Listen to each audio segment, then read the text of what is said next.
Bom dia, meu irmão. Graça e paz. Passando aqui para deixar mais um devocional, uma breve meditação. Nós estamos considerando a carta de Paulo aos Gálatas. Nesta feita nós vamos ler o verso 4, capítulo 4, do verso 21 em diante, quando diz assim a palavra: Digam-me, vocês que desejam viver debaixo da lei, acaso sabem o que a lei significa de fato? De acordo com as Escrituras, Abraão teve 2 filhos, um nascido de uma escrava e o outro de uma esposa, e outro de sua esposa, que era livre. O filho da escrava nasceu segundo a vontade humana. O filho da mulher livre nasceu segundo a promessa. Essas duas mulheres ilustram 2 alianças. A primeira, Agar, representa o Monte Sinai, onde o povo recebeu a lei que o escravizou. E Agar, que é o Monte Sinai, na Arábia, representa a Jerusalém de agora, pois ela e seus filhos vivem sob a escravidão da lei. A segunda, Sara, representa a Jerusalém celestial. Ela é a mulher livre e é nossa mãe, como dizem as Escrituras. Alegrem-se, mulher sem filhos, você que nunca deu à luz, grite de alegria, você que nunca esteve em trabalho de parto, pois a abandonada agora tem mais filhos que a mulher que vive com o marido. E vocês, irmãos, são filhos da promessa, como Isaque. Ismael, o filho nascido da vontade humana, perseguiu Isaque, o filho nascido do poder do Espírito. E o mesmo ocorre agora. Mas o que dizem as Escrituras sobre isso? Livrem-se da escrava e do filho dela, pois o filho da escrava não será herdeiro junto com o filho da mulher livre. Portanto, irmãos, não somos filhos da escrava, somos filhos da mulher livre. Paulo vem numa sequência de argumentação com os irmãos, e ele havia feito um apelo pessoal para esses irmãos, depois de ter feito argumentos teológicos quanto à lei e à justificação pela fé, né, em Cristo Jesus.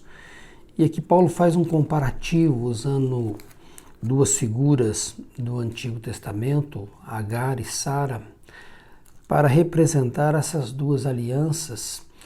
Uma aliança terrena, né? Ele fala uma promessa terrena, mostrando que Agar representa a lei e Sara representa a graça, a mulher livre.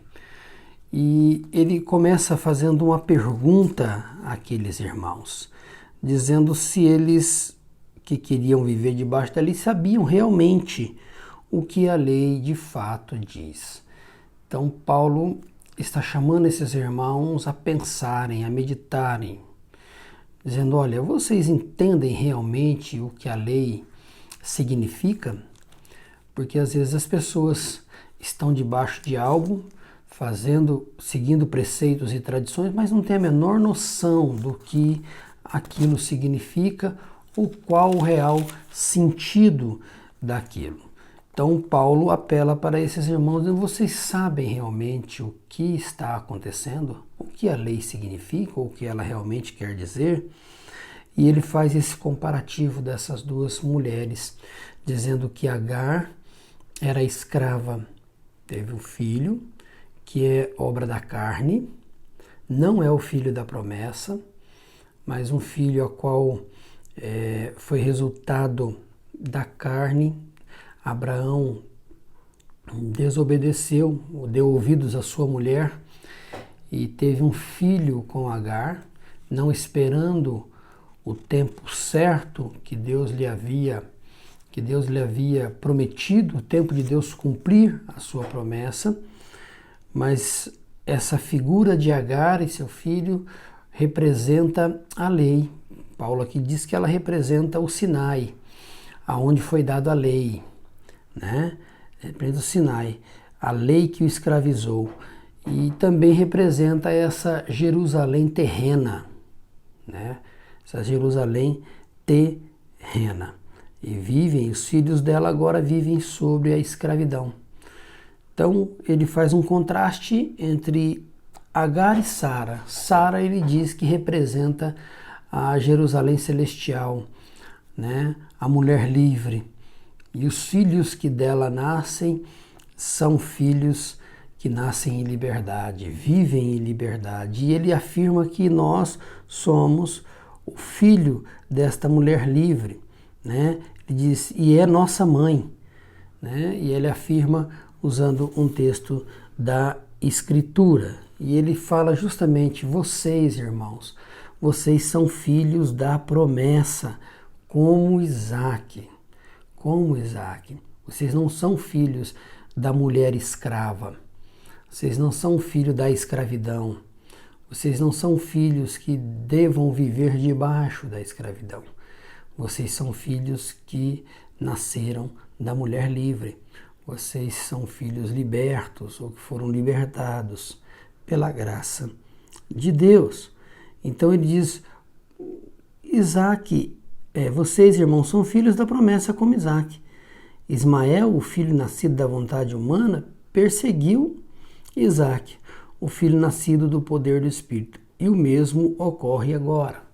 Então, ele faz esse paralelo, mostrando que assim como Ismael perseguiu a Isaac, que era o filho da promessa, nós também somos perseguidos. Isso ocorre também dentro do nosso relacionamento, dentro do nosso contexto de vida.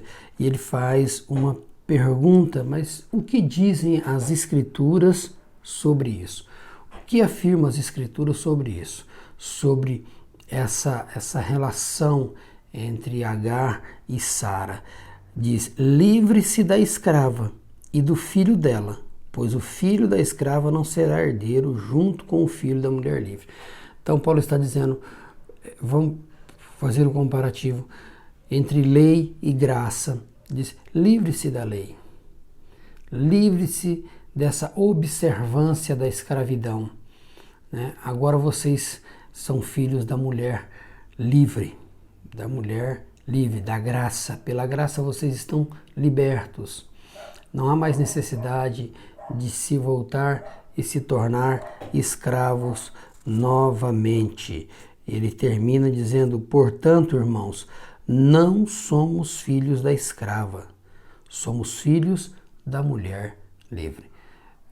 É como se Paulo estivesse dizendo, meus irmãos, portanto, somos filhos da graça, não mais filhos da lei. Somos filhos da graça, fomos libertados em Cristo Jesus. Deus nos trouxe liberdade. Somos filhos da mulher livre, não filhos da escravidão. A cruz nos libertou. A obra de Cristo nos libertou. Nós não somos mais pertencentes à lei. Isso é importante porque eis aqui a verdadeira liberdade. Eis aqui a verdadeira vida.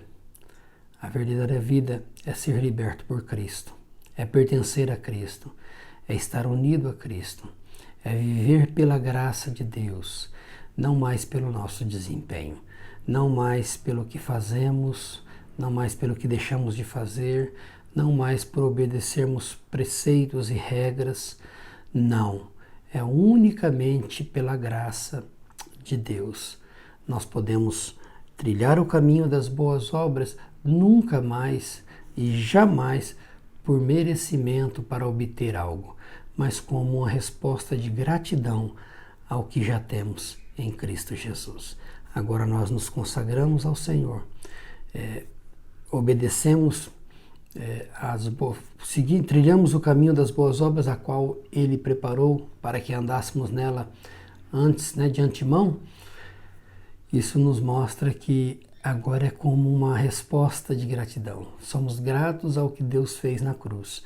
Por isso nos consagramos a Ele. Nunca mais e jamais como obra meritória, como obra de merecimento, como uma algo que vai angariar justiça própria para nós. De forma alguma. Agora é uma resposta de gratidão à graça de Deus. Que Deus abençoe sua vida, que Deus abençoe o seu dia. Um forte abraço.